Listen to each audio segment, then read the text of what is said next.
si je vous dis que 5 simples habitudes peuvent totalement changer votre vie, alors c'est une vidéo pas comme les autres, restez jusqu'à la fin pour regarder tout. Et c'est parti!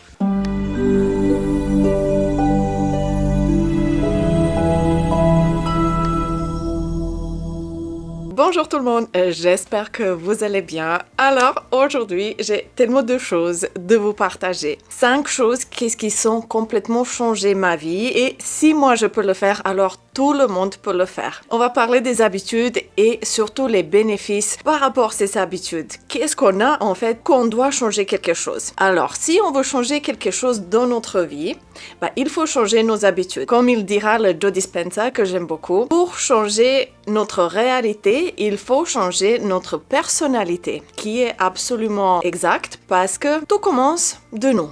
Tout commence aussi d'intérieur. Alors c'est là où on vient jusqu'à la première habitude.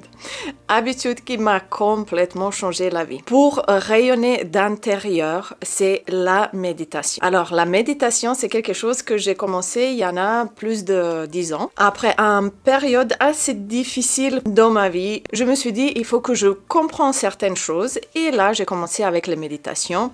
Pour vous dire, première méditation que j'ai fait, c'était complet désastre. Ça veut dire, mais c'était même pendant 5 minutes, je me suis mis assis et là, toutes les pensées dans la journée, qu'est-ce qu'il y a à faire, qu'est-ce qu'il n'y a pas à faire, c'était pas réussi du tout. Le lendemain, je me suis dit quand même, j'essaye encore une fois et surtout, je veux faire pendant 21 jours. Chaque jour pour voir la différence. Alors, la méditation, c'est comme un reset pour votre esprit. Elle vous permet de revenir à l'essentiel. C'est facile à dire, bien sûr, mais quand on le fait, on comprend juste après certain temps qu'est-ce que ça nous fait. Du coup, si vous essayez de faire la méditation pendant une journée, 2 jours, 3 jours, vous n'allez pas voir les changements. Je vous dis tout de suite. Si vous voulez faire, il faut faire 21 jours, faites-le parce que c'est prouvé qu'après 21 jours, notre corps commence de faire des choses naturellement. J'ai fait ce 21 jours et je peux vous dire, j'ai senti une différence jour et la nuit. Le corps, il est devenu plus calme, j'étais plus consciente des choses et surtout, qu'est-ce que la méditation c'est? Ce n'est pas quelque chose, comme il nous a expliqué, il faut être bouddhiste ou aller sur une montagne puis méditer. C'est pas du tout ça, c'est tout simplement qu'on se rend compte des pensées qui arrivent dans notre tête. Alors, ces pensées-là vont nous dire comment va être notre vie. Si vos pensées sont négatives et puis vous les laissez parler dans la tête, vous allez attirer plus en plus encore des pensées comme ça. Mais si vous avez une pensée négative qui arrive et puis en même temps, de côté, vous vous dites ce pensée, il me sert absolument à rien, je veux plus penser de ça, je veux changer mon focus sur quelque chose d'autre. Et c'est là, en fait, pour vous faire du bien, vous pensez à quelque chose de mieux dans le moment. La méditation, ça sert aussi à ça. De savoir quand vous avez une pensée qui ne vous sert pas, tout simplement de shifter la pensée sur quelque chose du bien. Et pourquoi? Pour vous sentir mieux. Parce que quand vous s'énervez, quand vous êtes dans un état de stress, quand vous êtes en colère ou quelque chose d'autre dans ce type des émotions négatives, je peux dire négatives, je n'aime pas ce mot, mais dans ce type des émotions, ça vous ne sert pas du tout. Et surtout, vous ne pouvez pas attirer une belle vie parce que si vous êtes dans un état négatif, entouré avec les gens négatifs, votre réalité ne peut pas changer. C'est déjà pour ça la méditation, c'est quelque chose. Alors, si vous pouvez faire une chose de ces 5 habitudes, alors faites-le, je vous dis, ça va vous changer la vie, ça va changer la mienne. Et il y en a beaucoup de fois, les gens ils me disent, mais comment tu rayonnes, comment tu penses comme ça? Tout simplement, c'est un entraînement.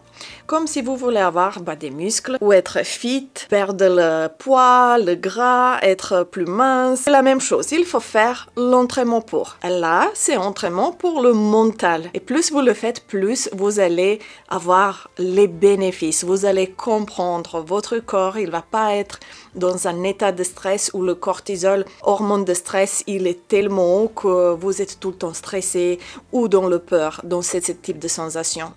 Plus on accueille en nous les sensations de bonheur, de l'amour dans le cœur, des bonnes émotions, je peux dire les positives émotions, plus on va se sentir bien et plus on va réussir parce que aussi, notre cœur est juste un amplificateur de toutes les attentions qu'est-ce qu'on a dans notre tête. Du coup, si vous vous sentez bien, si votre corps est joyeux, ça va vous aider, que vous allez avoir une nouvelle type de personnalité.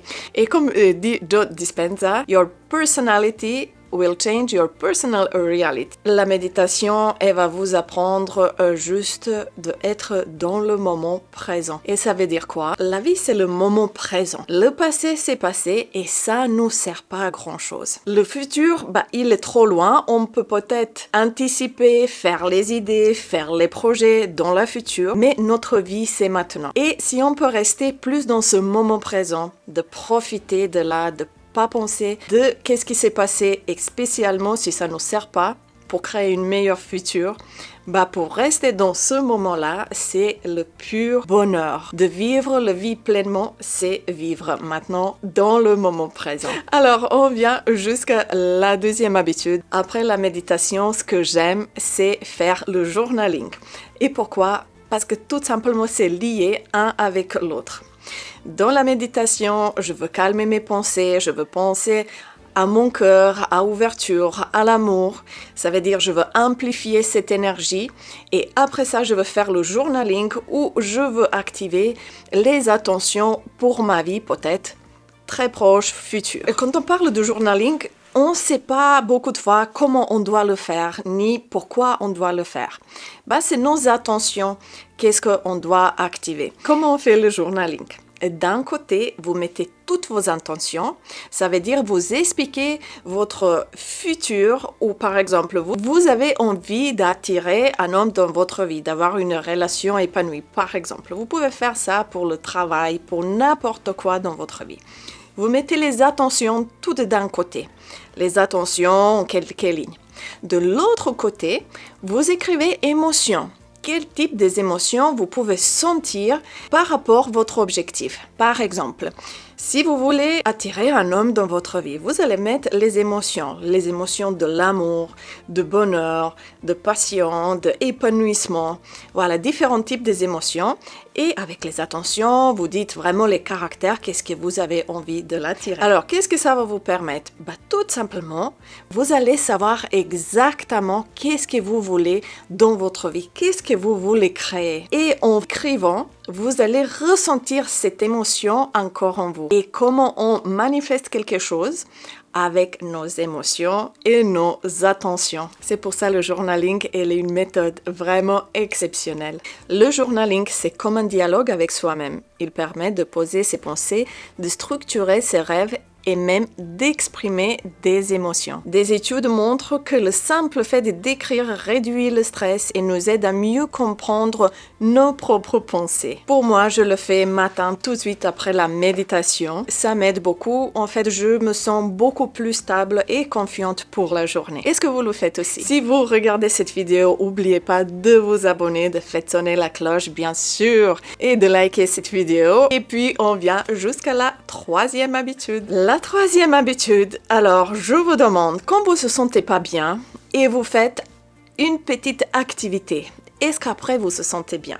Je pense que oui. On vient jusqu'à l'activité physique. Si on veut bien vieillir aussi dans notre vie, il nous faut une activité physique. J'étais coach sportive, coach holistique depuis plus de 15 ans.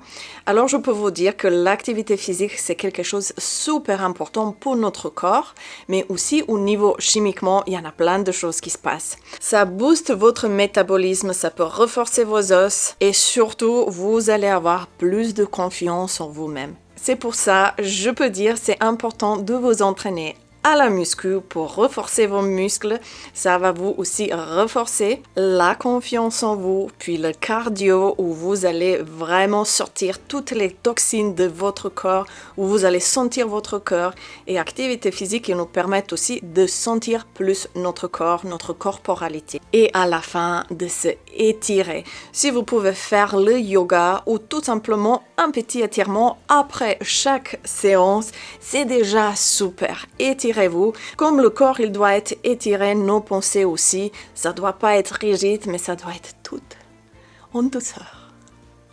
Et on vient jusqu'à la quatrième habitude, c'est notre magnifique alimentation. Qu'est-ce qu'on va manger? Alors la méditation et journaling, comment on va alimenter notre cerveau, et là c'est comment on va alimenter notre corps. Si vous donnez votre corps les vitamines, les minéraux, les protéines, les bonnes graisses et des bons glucides, vous allez avoir un corps en bonne santé. Bien sûr, votre alimentation impacte directement votre niveau d'énergie, votre concentration et même votre humeur. Alors imaginez ça, c'est tellement important de ne pas manger le fast-food. Si vous le mangez de temps en temps, c'est pas grave. Parce que les émotions, c'est important, n'oubliez pas, même pour la nourriture. Si vous mangez le chocolat ou un gâteau, mangez-le avec plaisir.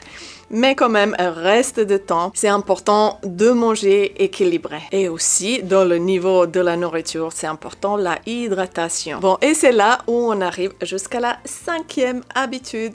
Et la cinquième habitude, c'est prendre de temps pour soi. Dans la journée, si vous travaillez, si vous êtes dans le transport, si vous êtes entouré avec plein de gens, il vous faut aussi votre temps à vous.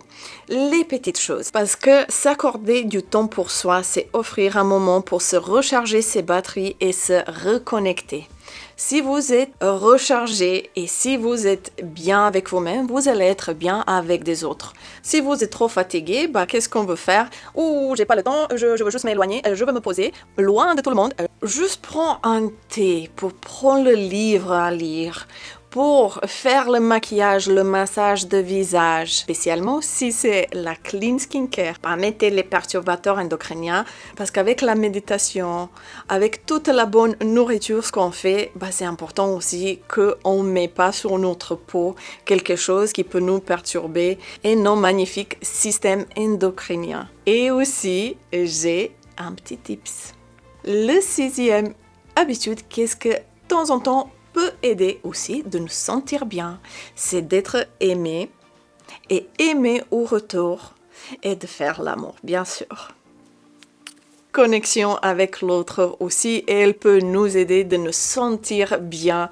Alors, essayez d'avoir cet soleil en vous, cette luminosité et surtout de réveiller chaque jour en vous le bonheur et l'amour. Vous allez être plus heureux dans votre vie ou heureuse, plus épanouie et on va plus facilement avoir les décisions qui vont nous emmener une vie encore meilleure. Ces 5 habitudes si simples mais si puissantes peuvent transformer votre vie. Alors, ça sera lesquelles habitudes? Qu'est-ce que vous pouvez maintenant encore mettre dans votre vie? N'oubliez pas, si votre physique est parfait, si vous mangez bien, mais vous ne se sentez pas bien psychiquement dans votre vie, il faut tout simplement travailler. Ça veut dire les bonnes pensées ici, bonne attention, l'amour dans le cœur, l'entraînement pour le corps, les bonnes choses à manger et franchement, la vie elle est mieux en mieux après, n'est-ce pas? Alors, quelle habitude vous pouvez rajouter encore dans votre vie? Ça m'intéresse. Et bien sûr, prenez du temps pour vous, pour changer petit à petit. Pas un big badaboom, mais juste petit à petit peu. Jusqu'à la nouvelle vidéo, je vous dis belle journée. Je vous souhaite une magnifique journée. Et puis, n'oubliez pas de vous abonner, liker et faites sonner la cloche pour les prochaines vidéos. Et gros bisous à vous!